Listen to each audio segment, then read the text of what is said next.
Hi everyone, let's get started. And so the next 70 minutes of a time, we are going to see an extensive amount of concepts related to REST API.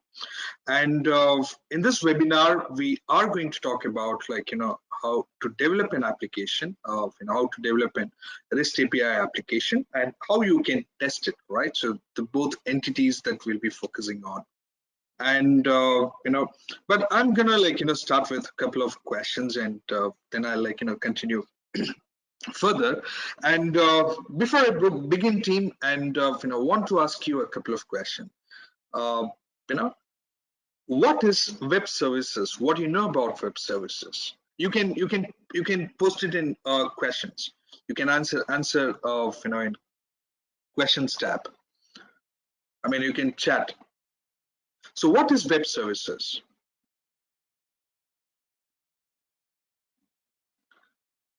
I want to understand the pulse of yours, and then I'll. Absolutely. So I'm going to read out all the responses we get here. Pratik Desai says the medium to connect to systems via www. All right. So I can see little delay in the chat. Right, chat messages. Right.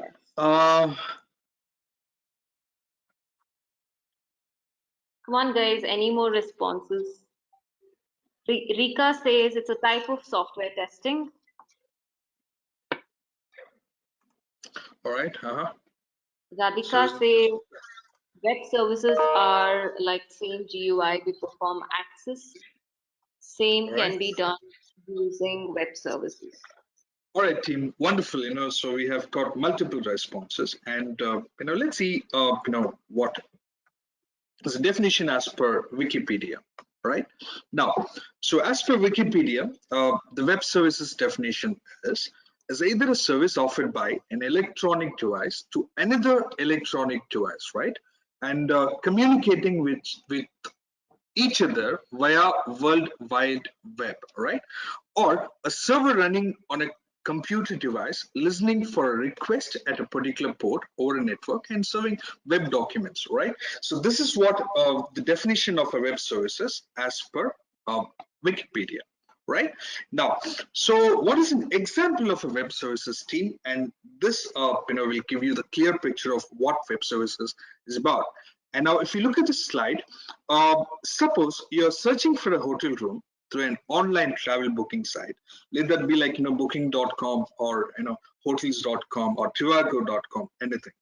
Using the site's online form, you will fill the necessary informations like the city you want to stay in, and check-in and check-out dates, and number of guests, and number of rooms, and the suite type, and so on, right? So based on the input, and you will click on the search, right? And what is going between entering your information to receiving your hotel choices and APIs? That is what the site aggregates information from many different hotels.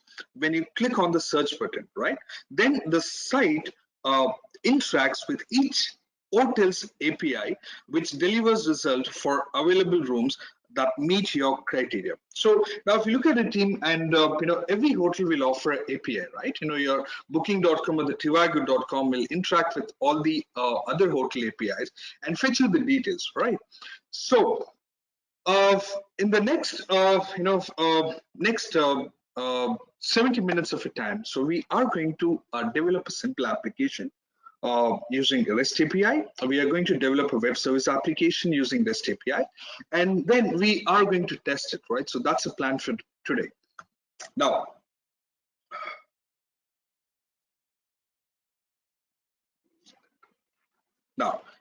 let's see how to do that. Team, I'm not going to use more of a theoretical concepts. I'm going to walk you through practically how to do that. Now, we have done what is web service, right?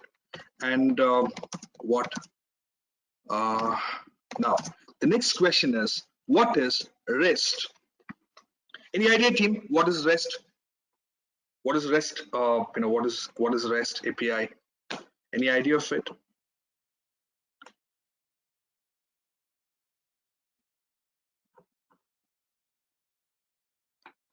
start typing in attendees, we will read out the answers that we receive. Let's make it interactive. By the way, Saravanan, we've received a lot of responses for your previous question. Okay. So, all right, thank no you. problem. I'll do that. I'll read out. I'll pick up something. But Shruti, the question tab is like so small in size. Is there a way that I can? So yes, you can actually click on the arrow on the side. It will expand in size. Okay. Yes, we've received quite a few responses. You can have a Oh yeah, I can see that. All right. Okay, that's great. So everyone can see the question, right? When I open this. no, Now I you have will. the question tab, and will you be able to see the questions? Yes. Okay. All right. And now the multiple answers, like people are saying representation state transfer. All right, team, and fantastic. We're getting multiple responses. Right. So what is REST?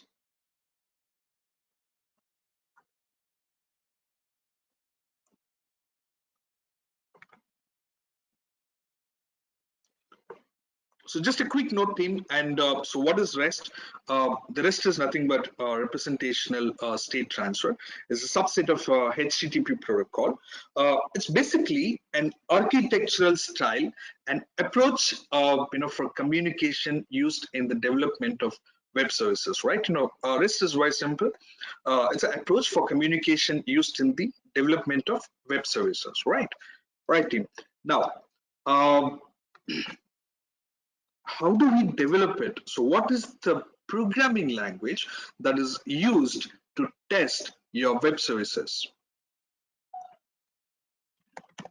What is the language used to develop web services?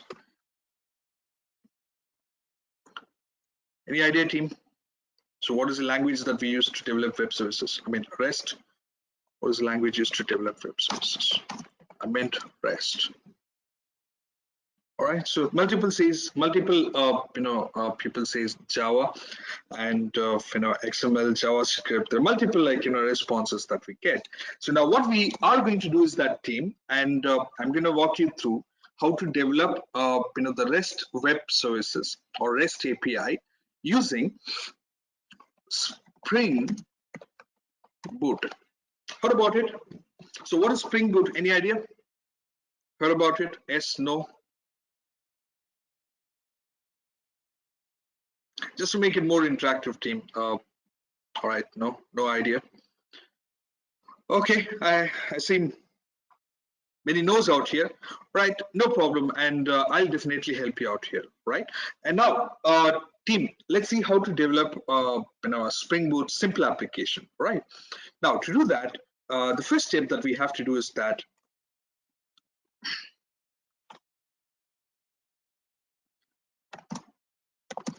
you need to install JDK, right? So that's the first step, and the second step, you need to set class path. Okay, so this is all the simple Java options that you have to play around. And the third thing that you have to do is that you need to download Eclipse enterprise version, team, not the regular Eclipse, right? So download Eclipse enterprise for Java developers.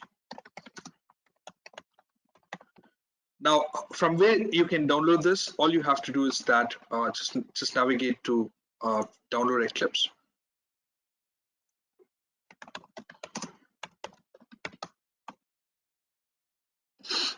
And then you can see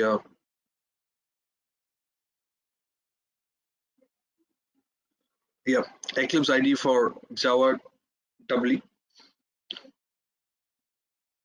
right? So now, you can download this, Eclipse out here, team. So this is for enterprise, developers, right? And all you have to do is that you need to download the enterprise version of Eclipse, right? So that's the third step. I've done everything, and which is very simple, and I'm sure most of you would be knowing this. Now, after you do this one, the next step that you have to do is that just give me a second, please. And yeah, so once you download your Eclipse, you can see your Eclipse out here, and just open that.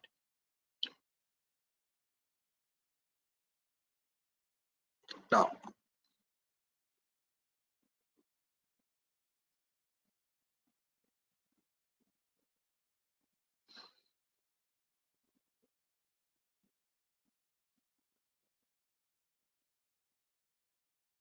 all right, team. So let that load. Meantime, I'll just walk you through a little bit of Spring Boot introduction.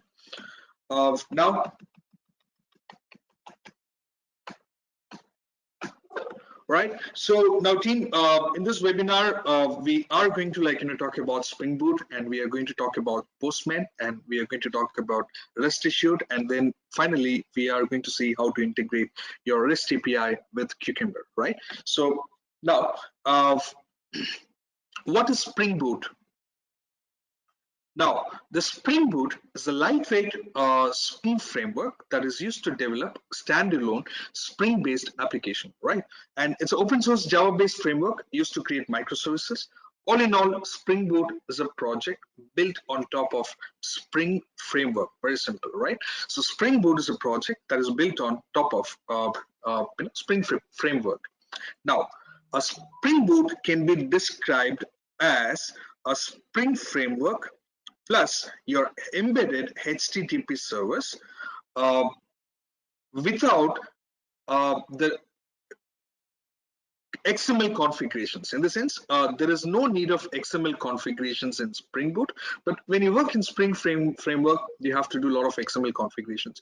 But in Spring Boot, that is not required. All right, so that's what Spring Boot is about.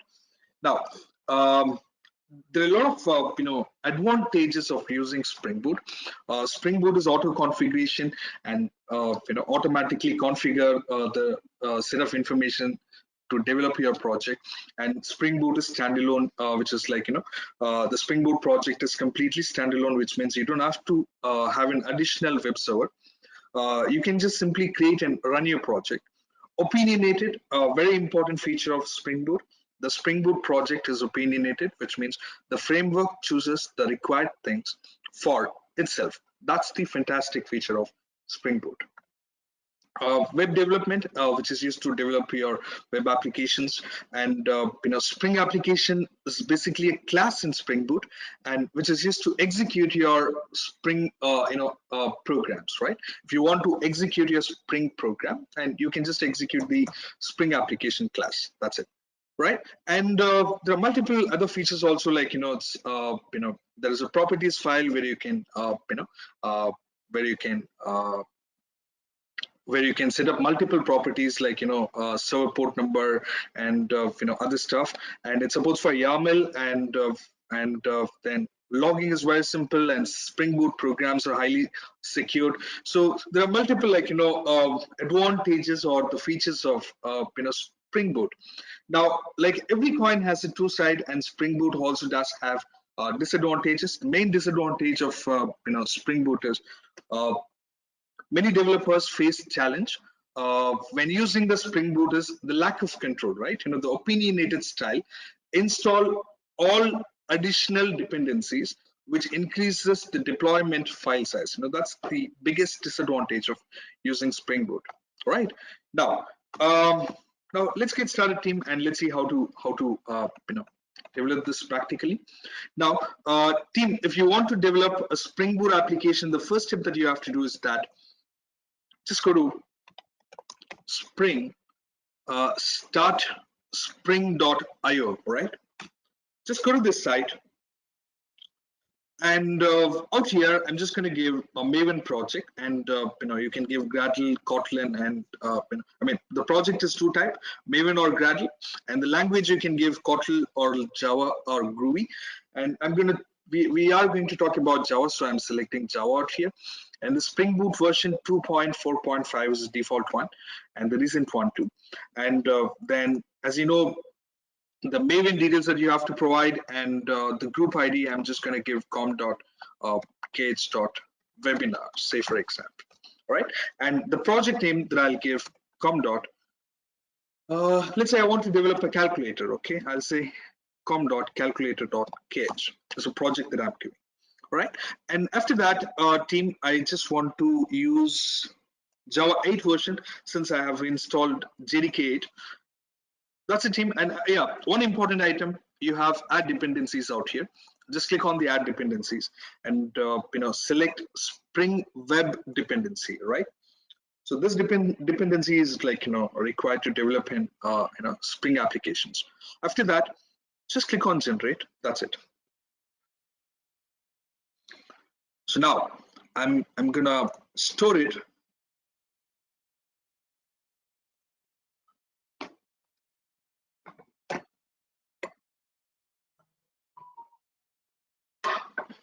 All right, and now the next step, what I'll do, I'll just extract. How about I put it in a different folder? All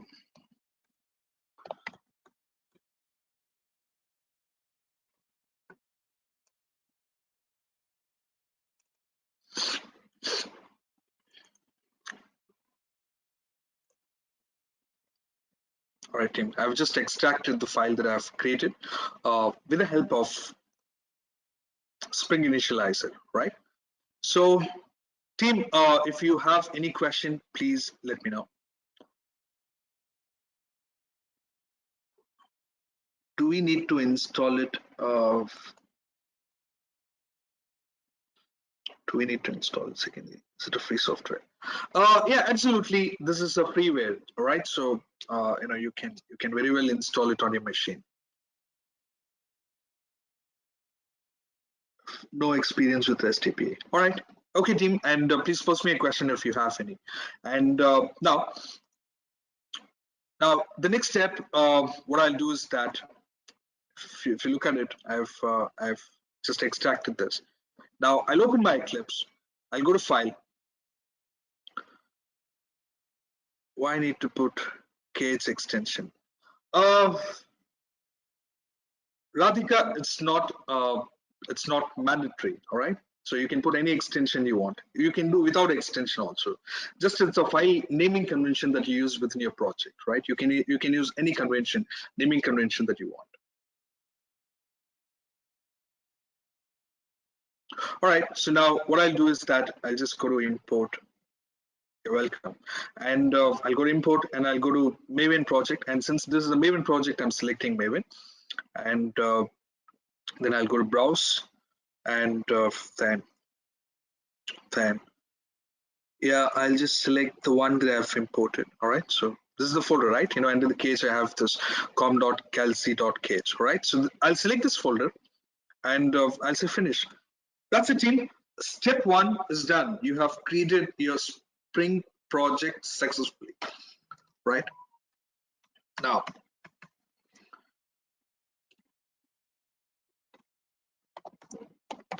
create Spring project with Spring initializer, right? Okay. Now the next step, import the project with Eclipse. That's the team. So very important step is completed. Now the next one is about creating your programs. Now what I'll do is that if you look at the pom.xml file,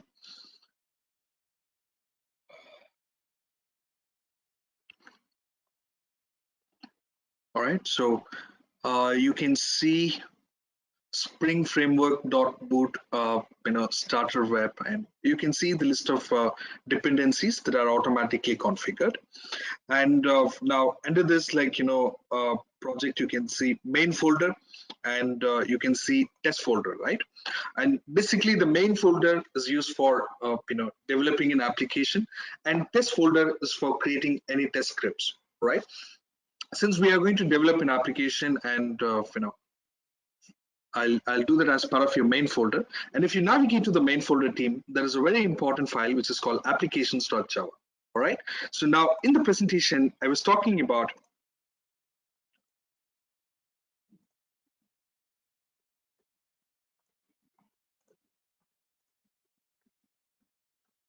all right. So in the presentation, I was talking about Spring application, right? So this is the file that is going to execute your Spring program. Now,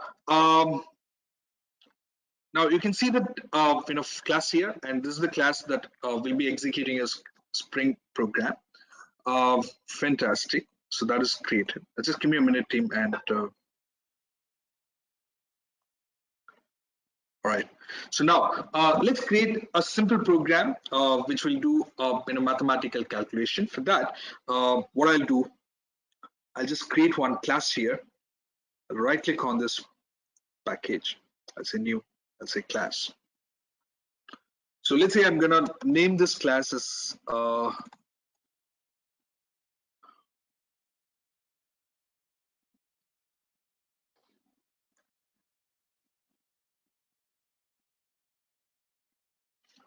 I'm going to name this class as calculator,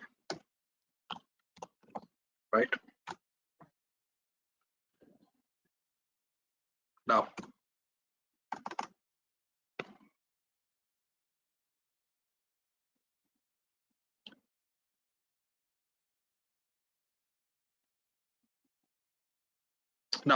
the next step that we have to do is that, in Spring Boot,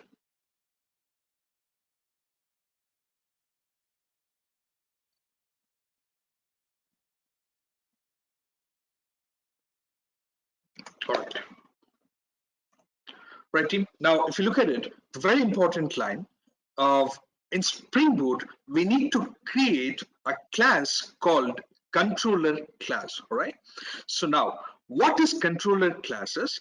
The controller class is responsible for processing the input API request, right? So please remember, team, and the very important class that you have to create in Spring Boot is called the controller class, right? The controller class is going to process all your Spring Boot request.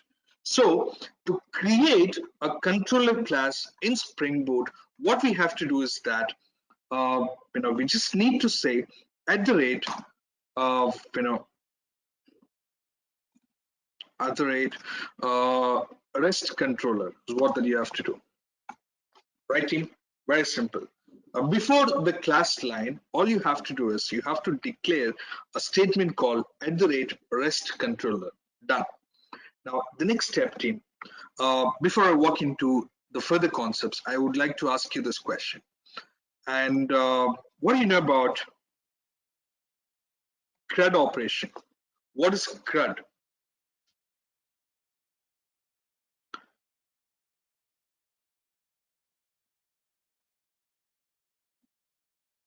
Right, team? Any idea? What is CRUD? CRUD stands for create, read, update, and delete, right? Okay, fantastic. Wow, that's beautiful. Now, wonderful. All right. So, team, the very important item that you have to remember here is, you know, create, right, and retrieve and update and delete, right? So that is what the CRUD operation. That's what the extension of CRUD, right, team? Now, do you know HTTP methods? What are the HTTP methods we have? Any idea? We have GET, correct? Any other HTTP methods that you're aware of? We have GET, all right? Fantastic. We see multiple answers. GET, post, put, delete, all right? And so create is what? It's create called as a GET or put, delete. What is that? create is get or put or post delete. What? Get is not secured. Forget about it. Forget about the security and other stuff. And so what is create? Is create known as get or put or post. So post. All right. So multiple people say post. All right. So in HTTP method, post is your create. For retrieve, what do you use? Is it get or what? All right. So people say get. Wonderful. For update, what is the HTTP method, team? Put. All right. That's fantastic. So for updating, put is a method of HTTP that we use. And for delete, delete. Wonderful. All right. So, all right, team. So this is all the multiple HTTP methods, right? Now, what I'm going to do is that I'm going to create this HTTP method in the Spring Boot class, in the REST controller class, right? So now in the REST controller class, what I'm going to do is that I'm just going to give. So team, as I said, I'm sorry about the spelling mistake. All right. So now what I'm going to do is that I am going to input two different values, and I want to enter number one, and I want to enter number two, and I want to return the addition of it. All right. So that's what I want to do. So which method should I use, team? Should I use post, get, put, delete? Which method is appropriate one? Get. All right, so fantastic, because we are not going to create anything, and we are not going to delete, or nor we are going to any do update operation, right? So now what I'm going to do is that, team, I'm just going to create a get method, right? So for that, what you have to do is that just say get mapping over, right? Now I've said get mapping. If I want to use post method, then I can just say @post. And if I want to use put method, I can just say @put mapping. All right. Or if I want to do deleting, I can just say @delete mapping. All right. So now since I'm just going to get some input of the get mapping is what the appropriate method that I have to use. Right. So get mapping is what that I'm going to do. And team, we have just for a note, we have two type of parameters, right?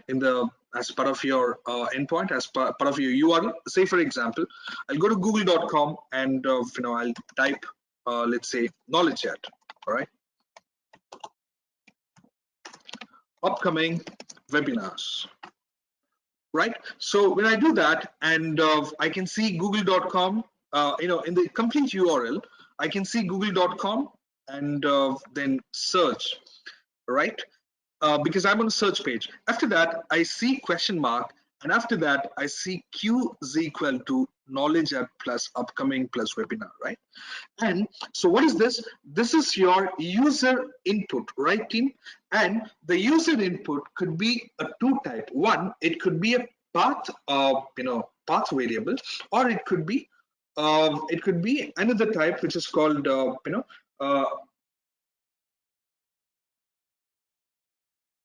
right. All right. So now, if you look at it, the inputs could be two different type, and it could be a path parameter, or it could be all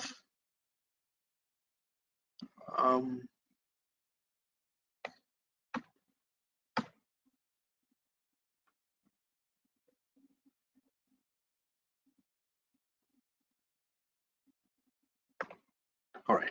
So it could be a path parameter, or it could be a query parameter, right? And the query parameter will come with the question mark, but path parameter will be as part of your URL itself. right? So now if you look at it in google.com, we have question mark. After that, the user input comes in. So this is nothing but the query parameter, and it can be done with the path parameter as well, right? Just for a note. Now I'm going to use a path parameter. For that, what I'll do is that I'll just say get mapping, and then add, like how you have in google.com. After google.com, you have search, right? Similarly, I'm just going to give the resource name as add. All right. So after that, I'm just going to give n1, which is number one, and I'm going to give number two. All right. Great. I'll come back to this little later, team. Let me first complete the script. I'll say public and void. I'm creating a method called add. And since I want to do a path parameter, and path parameter, just for a note, comes without the question mark. If it is query parameter, and it will have question mark within the URL, right? So if it is path parameter, I'll just say path variable. And if it is query parameter, I would just say request parameter, right? So since I'm going to use a path parameter, I'll just say path variable and integer of number one. And after that, I'm just going to say path variable int n2, right? And now what I want to do is that I want to return number one plus number two. Since I'm returning, I'm just gonna say integer. That's it, team. So that's what the get mapping, and similarly I'll do this for multiplication as well. And now get mapping, and here I'll just type multiply. I'll just make the complete one, addition, multiply, and multiplication I'll just say star. And why is it throwing up an error out here? That's because I have the same method, right? So right, done, team, and the program is done. Now it's time for us to execute the script. Now, what I'll do, team, to execute, as I mentioned earlier, to execute, we have to run the application file, right? So this is the runner file.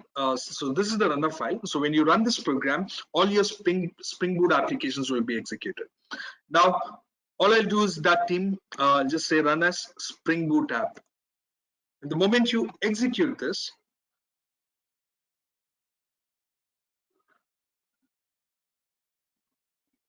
you could see of execution is done, and now it says started application in so on so seconds, and it also started your Tomcat server on this particular port, right?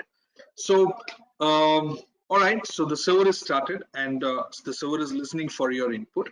And now next step, what you have to do is that your request, all right, so just send your request to the server. All you have to do is that just say http colon localhost 8080. All right, so that is where the port, this is the port where your Tomcat server is listening, correct? Now, and after that, what is the method that I created, team? The method that I've created here is of addition, correct? Add. Addition is the resource name, correct? So now what I'll do, I'll just say addition. After that, it says slash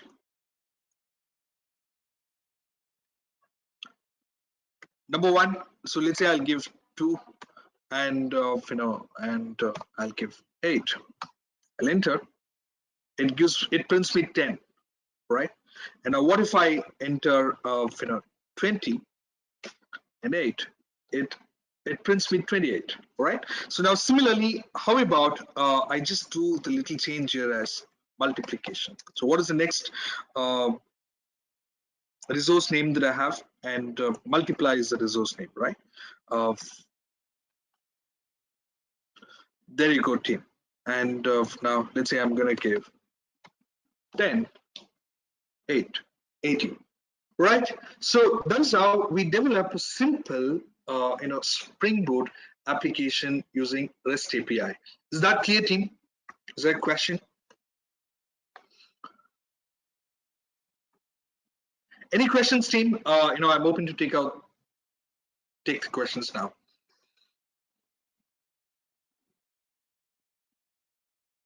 I'm open for questions. Any questions, please? On which server the application is deployed? The application is deployed on Tomcat server. By default, Tomcat is installed with this Eclipse. Do we have to install Tomcat? No, you don't have to install anything. All you have to do is that you have to just download the Eclipse Enterprise version. That's it.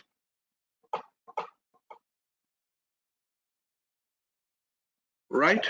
And how about, let's do like simple one. One more item. Can we use any? Can we use get if the user has to enter user? Yeah, and yeah, you can very well use that as you. Okay, let's do a simple one for username. And now, in the interest of your time, what I'll do is that, team, let me create one for you. Right. So now I'll just create one more get mapping, and I'll just say login. Okay.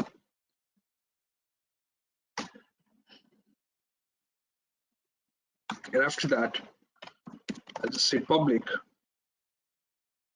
void login as a method name. And this time I'm going to use request parameter. Okay. Let me use request param. And in the request param, let me say the value that I want to capture, here from, the browser is the name. Okay, so the name is going to be a key. All right, and whatever I capture, whatever the name that I capture from the browser, that I want to store it in a local variable called another name. All right, so it could be anything, but just giving the same name for both. And right, team, after that, what I'll do, I'll just return to the place where I call it return name. So then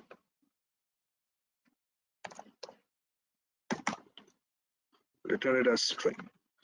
And now I'll just say username is something like this, right? All right, team. And now what we have to do is that since this is the request parameter, we need to provide one parameter which is called, one key which is called name, right? So now what we will do, let's stop, since I have done the changes to the program, let's stop the server and execute it again.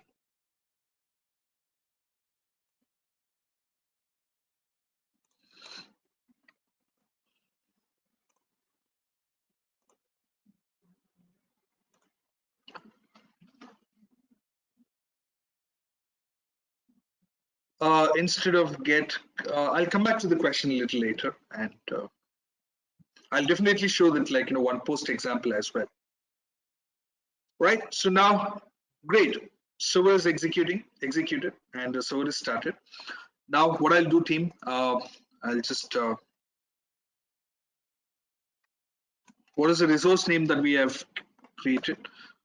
We have created the resource name called login, right?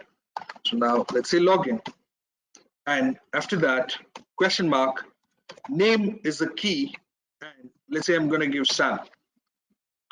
Username is Sam, right? So that is how we do request parameter. That is how we do query parameters, team. right? And you could ask me a question, what is the difference between the query parameter and path parameter? The very simple difference is like, as a best practice, if you want to identify resource, you should use path variable. But if you want to do any operations like sorting, filtering, kind of an operations, then you have to use query parameter, because query parameter supports for all kind of sorting, filterings and other stuff. But path parameter does not support that. So it's up to you to use whichever parameter that you want to use, right? So okay, fantastic. And now the next step that we have to do is that.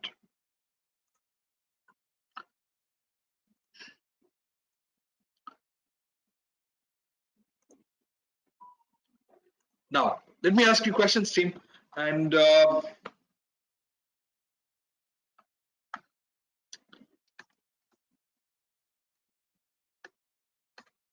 so team, what is Postman?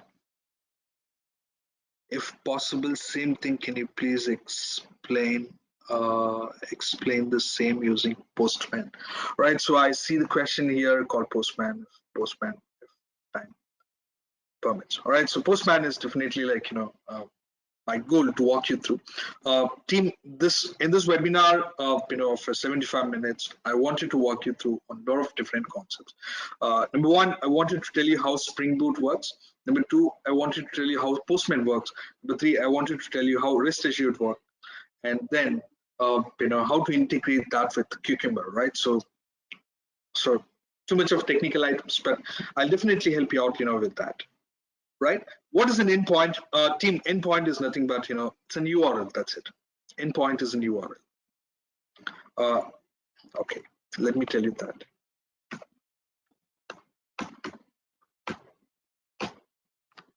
So endpoint is basically a fancy word for URL, right? Now, in a simple term, an API endpoint is the point of entry in a communication channel when two systems are interacting. Very simple. Is that clear, Pooja? You understand? Is that clear?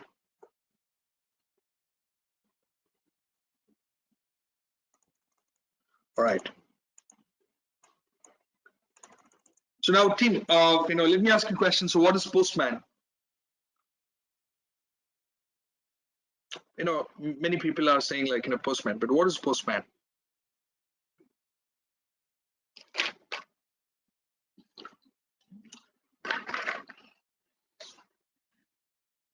Testing tool, API testing tool, testing tools like SOAP UI to test API used for testing. All right, so I get multiple answers on this, right, team? And so what is Postman is about?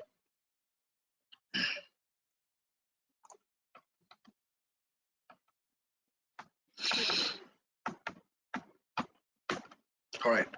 So we have multiple API testing tools available in the market, right? And we have SOAP UI, we have Postman, we have Catalan, we have Tricentis, Tosca, and REST Assured, and do we have some more? No, I just listed some of them, right? So the popular ones. Now, so what is Postman is? The Postman is basically, API testing tool, right? For testing, for doing manual testing, right? So Postman is used to test your APIs manually. Is that clear? If you want to do any kind of a manual testing operation on API, then you can use Postman. If you want to use any the popular tool, I can list out, right? So if you want to use any automation testing on API, you can use tools like SOAP UI or Tosca or Catalan or REST Assured. But Postman deals with most of the manual testing operation, right? Is that clear, team? Is that clear for you?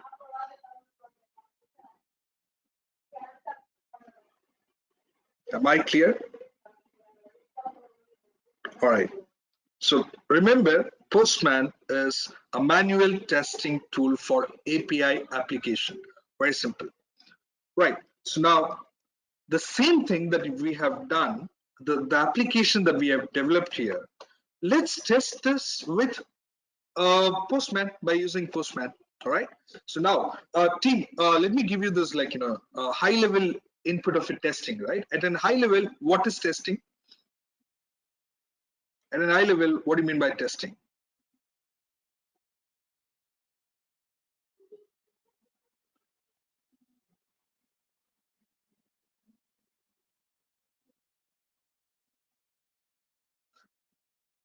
Validation of functionality.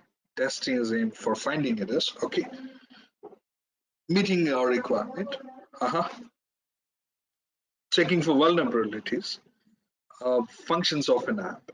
Confirmation of a code. All right. Okay.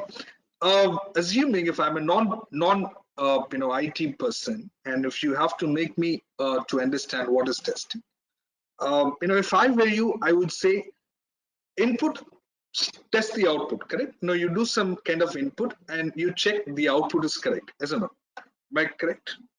We do some set of inputs and we check the output, right? All right, fantastic.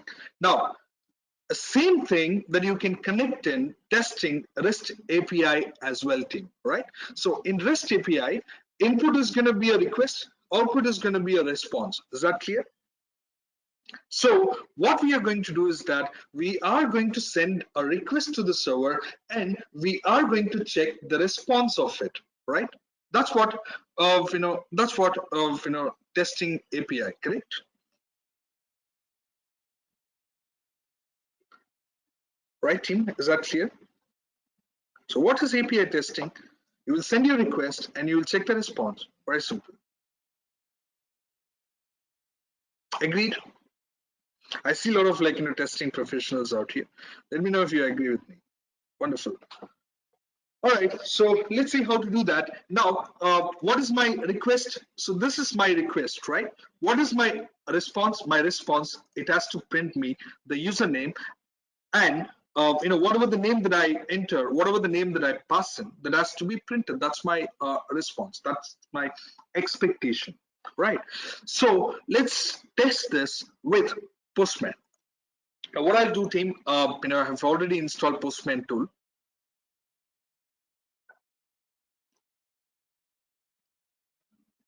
It's a freeware. You can just go to Google and say download Postman, right? And you can just download this one for free from this site. And I have downloaded this already, and I have the Postman tool up and running. Right now, to test the service that we have created, what I'm going to do is that I'm just going to create first. If you look at this, Postman window, team, and we close everything.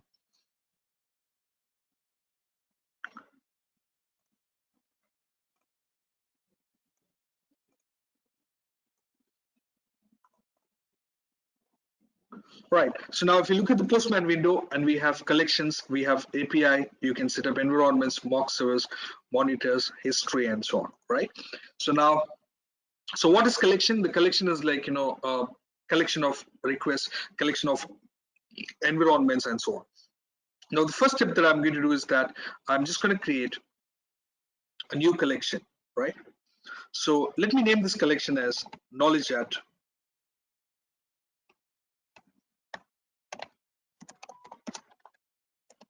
webinar, right? Okay, so that's the collection that I've created.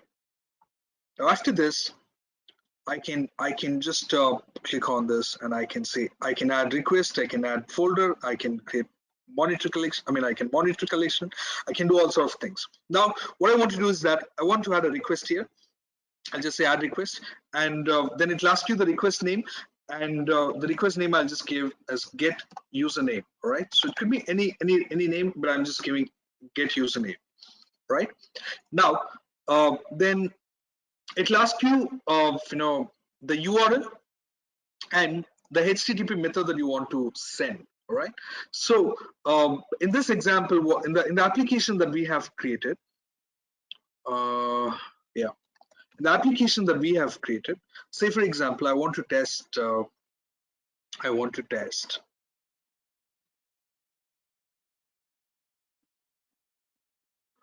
login, right? Yeah.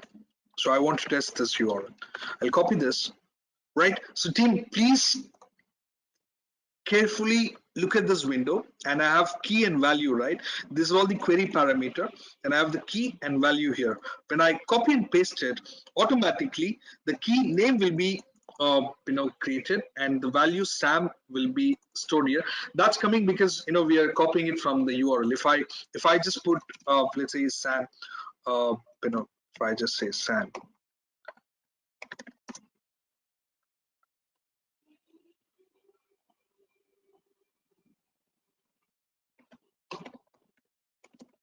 right? So you can see the URL also gets changed here, right? Now, so team, there are two very important items that you have to remember, and the HTTP method that you want to send, and the URL that you want to send, and after that, if you have any query parameter, that you can provide here. And now, team, click on the send button. The moment you send, there you go, it's printing the username, right? And I could see the header here, and I could see the header here as well. So this is going to be your request header, and this is going to be your response header, right? And I can see the body here, and I can see the body here. So this is the response body, and this is the request body, right? And I can also see multiple other tabs like authorization. I can see body, and I can see prerequest script, test, and other stuff. The very interesting item that we have here is like the test, right? Now, so what I expect, team, and in the test I can see a lot of snippets out here, right? Now, say for example, now in the before that, if you look at the test results, it's nothing. The result says nothing. It's because I don't have any snippet. So what I do is that when I send this URL, I expect the status code to be 200. All right. So now if you look at it,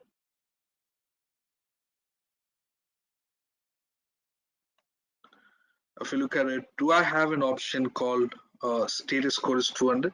All right. I'll just double click on this, or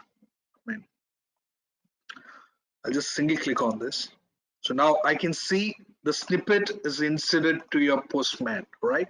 So now let's say I am going to I'm going to run it. Now you can see pass status code is 200. Now what I do is that let's say I'm changing my status code. I'll give 500, and or I'll give 402. That's my expectation. I'll say send. Now this time the status code is 200 fail. All right. So assertion error. Expect a response to have the status code is 402, but actually we have got 200. All right. So that is how we test a simple endpoint, or we test a simple service using Postman. Is that clear, team? Is there a doubt?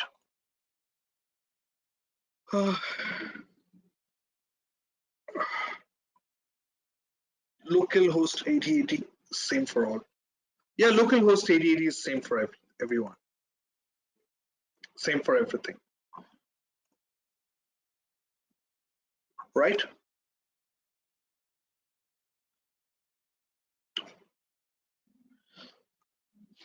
Okay. Now, all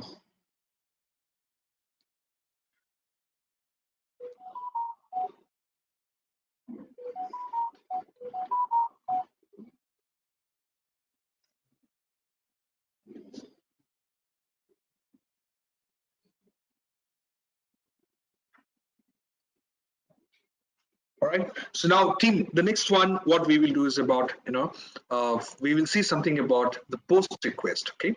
For post request. So for post request, I have in fact, created one application for you, and I've already created one application. Now, yeah. So the application is called as EMS, right? Employee Management System. Now, in the employee management system, and if you look at before that, there was a question, what is the relevance of 402? I just gave a random number. I just give a random number, and please check out what does that represents. All right. And now, team. Now, if you look at it, if you look at my controller class here, so this is my controller class, right? Now, in the controller class, post mapping add employee. Now this is basically an employee management system where you can add employee, delete employee, update employee, and so on. Now if you say add employee and then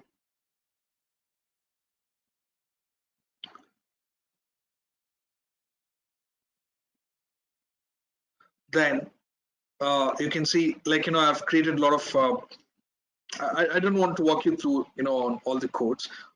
Forget about it. We are going to focus more on the testing part of it. And then I have something called get employee, which is, this is the path parameter, right? So, and this one is a query parameter, right? This get employee is a query parameter because I have at the rate request parameter, right? And similarly, I have delete, employee, and I have delete all, which will delete all the employees. So that's the, that's the controller for this employee management system. In fact, it's not that simple. I've created a lot of classes, and I have a lot of, like, extensive amount of a code to create this, but that's not a goal.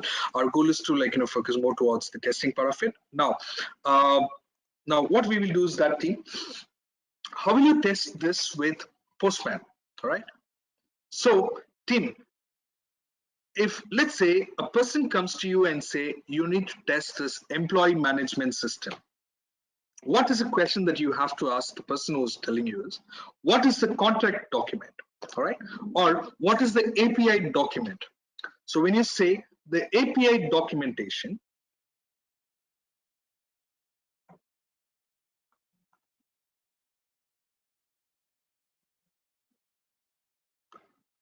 right? So when you say the API documentation and or the contract document looks like this.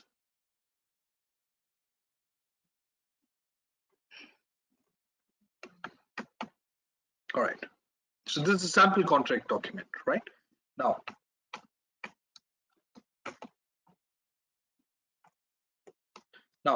for adding employee, this is what your input and this is what your response. For for get employee, this is the input and the green color is the response. Similarly, for add employee, this is the payload. I mean, the post is the HTTP request, and this is the endpoint. This is the URL where you can actually add the employee, and the payload, the input body or the input data or the input information will be like, the employee name and the employee salary. And once you send this, you will get the response as created, and it'll give you the custom header saying, like, name along with some number, and it will also give the response body as, like, the book is successfully added. All right. So that's for add employee. And for update employee, we are using put method, and similarly for delete employee, we are using delete method, right? So I'll walk you through one by one, team, and with Postman, and I'll quickly complete with Postman then. Right. So now what I'll do, team, if you just look at it, get employee. How do I do that? I'll just right click and say add request. And before that, let me execute this.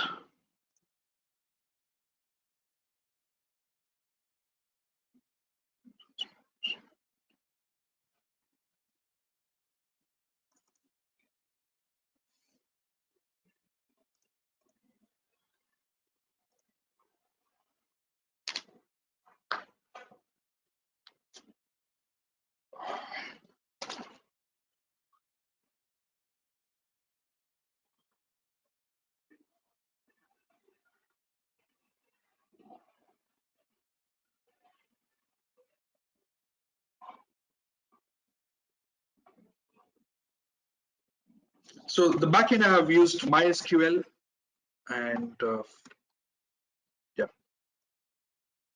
I've used MySQL as my database for this. And now what I'll do, team, now if you look at the request for getting the employee and the HTTP method, I have already created this and kept it in the interest of a time. Now if you look at this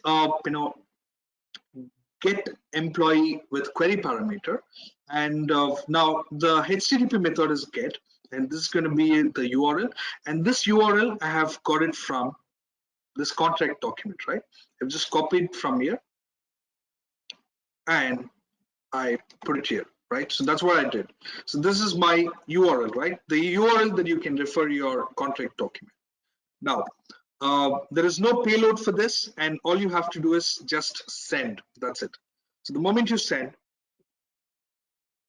it displays nothing because you don't have the employee name called Jim, right? So now let's create one and let's go to add employee, and I'll add one employee called Jim. And now for this, what you have to do is that for adding the employee, and the endpoint is going to be this, and HTTP request is post, right? So post method, and URL endpoint is this, and the body is this. I'll copy this. I'll put it here, and Jim 7000 is what I'm gonna send as the body, and this is my payload, right, team? Now after that, that's it. And now the moment I click send, all right, so now what I expect, created 201, created status code is passed, and it should have a custom header called Sam0. And if you go to header tab, and you can see a custom header called Jim0, right? Since we are sending Jim, and it has to be Jim0. All right. Now the response body, it has to display the ID, and then it has to display successfully book is added, right? So now if you look at the response body, and you could see successfully employees added, right? So now team, that's how we can add an employee. Now let's see how to get this employee and see if it is working. For get employee, and what you have to do is that you have to provide the URL, and then it will display the response code as 200, and you will get the response body as this. Now let's execute this. There you go, team, and it should display employee name, ID, and salary, right? And employee name, ID, and salary is getting displayed as part of your response. Now this is how we can do get operation, and we can do post operation, right? So now how about how to update an employee? To update an employee, what your contract document says, it says the HTTP request has to be put, okay, and then the URL is this, okay. But do I have E001? No, that is Jim001 is the ID, right? When I execute that, when I execute my script, you can see the ID is Jim001. So I'll give Jim. Is that 001? Jim0 is what the ID, all right? So I'll give Jim0, and I want to. Then after that, name and salary. It requires name and salary. Now name Sam Saravanan, and salary is 6,000. Now let's say I want to replace Jim as Sam, right? So now I want to replace the salary 6,000 into, let's say 80,000, 60,000 into 80,000. After that, just click send button. The moment you send, you expect the status code to have 200. Is that 200? Yes. And the response body has to display the name, ID, and the salary as well, right? Does it print? Yes. Script pass, test case pass. Now, if you go to get employee, and Jim is not available, but how about I give Sam and say execute? There you go. Sam is available, and test case pass. Right, team? So that's how we play around Postman. Is that clear? Is there a question?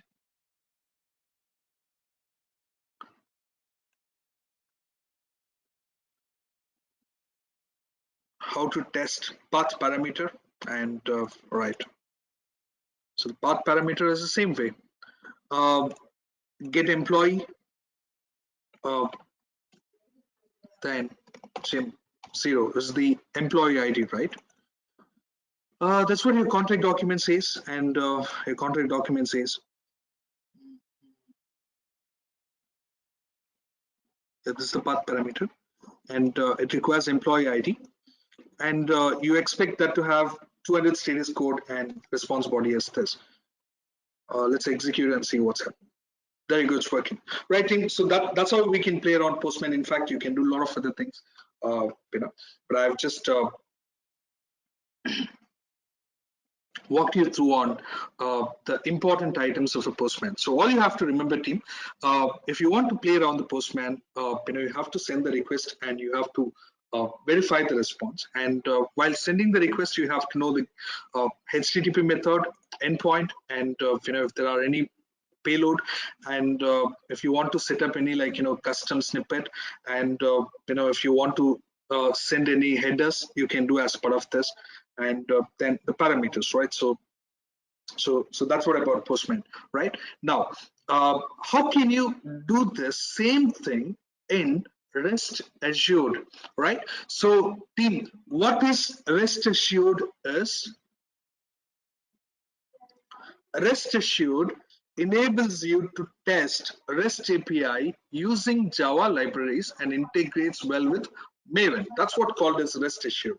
So what is REST Assured, team? Just for a note again, REST Assured enables you to test REST API using Java libraries. Very simple, right? So now, how can you play around REST API? And now, let's see that. So meantime, I'll take up any questions, and if there are any. Yeah, query parameter will not have any parameter. I mean, will not have any payload.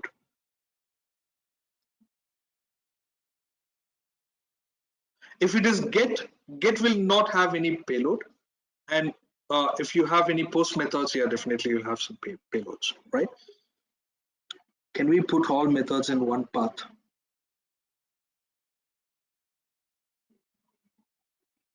But why do you want to do so?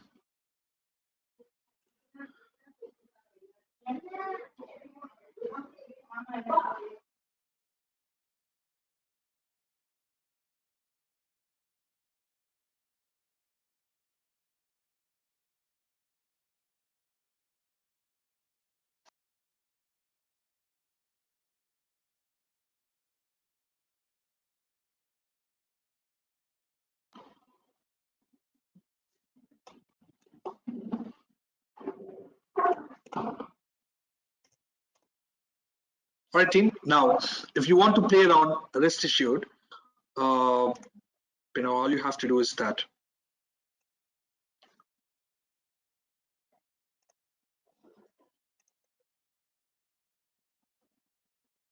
It's similar to your Cucumber, and what you have to remember in REST Assured is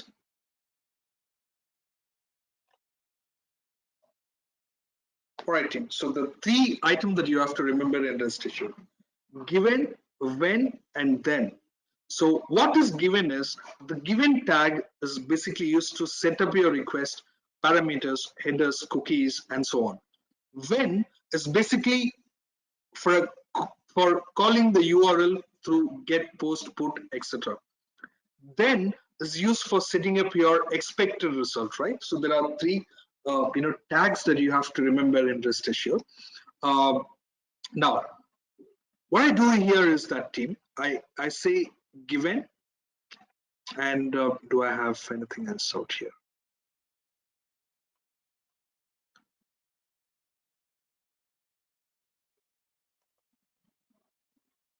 All right. So now, team, if you look at it, REST Assured dot base URI. So this is a method, where you can set up your base URL. Now, given dot query parameter. Basically, so what is given? It's for all your input details, right? And what is when? For submitting, for any action. What is then for expected result? So given query parameter and employee name, and I'm giving as Ram. Say for example, in the contract document, what does that says? If you look at the contract document, forgetting, right? So employee name is equal to Sam, right? So now, so this is my key and this is my value, right? And do I have a name called Sam? Yeah, I have the data called Sam inserted in the database, right? If I quickly go to my database and check if the data is available, and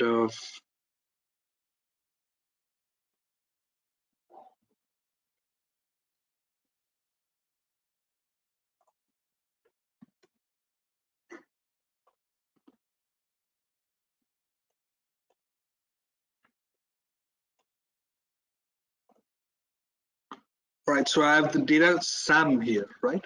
Okay. Now, in the rest assured, I'll give the employee name is Sam. When get, I want to get employee, right? Because if you look at the contract document, after the base URL, it's get employee is the resource name. So that's what I'm providing here, and I'm saying get employee. You can either do one thing, or if it is like, you can also give this way. You can even say this. That's also okay. Now after that, if I find the data, then I want to log the body. I want to log the response body. Now let's execute this and see what's happening, team. And I just say run s, and I'll say Java application. So now it will hit the server and it will get the employee, and then it will display the body for you. There you go, team. And employee name is Sam, and ID is Jim0, and salary is 80,000 that we have updated, right? So this is how rest assured works, team. Right now, how can you integrate this with Cucumber, right?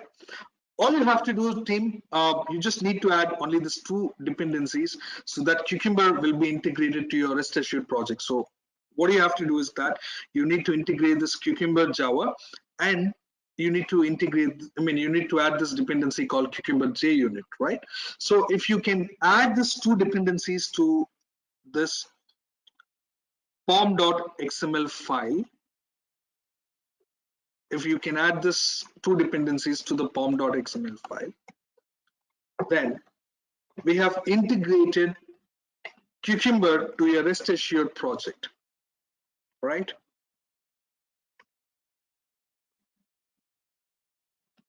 Right now, what is Cucumber, and how is it working, and how you can automate in Cucumber, how BDD works, how Cucumber works, and how can you automate it.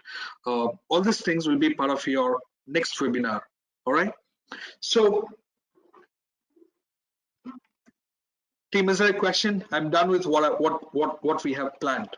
I'm done with I'm done with all the list of topics that I wanted to cover for today. Right, so I'll take very few questions, team, because I cannot take up all the questions since the audience number also very good, and I'll pick up one or two questions. And once started Tomcat server, how much time it will remain started? It will be started until you stop it, Pratika, and it will be up and running until you stop it, right?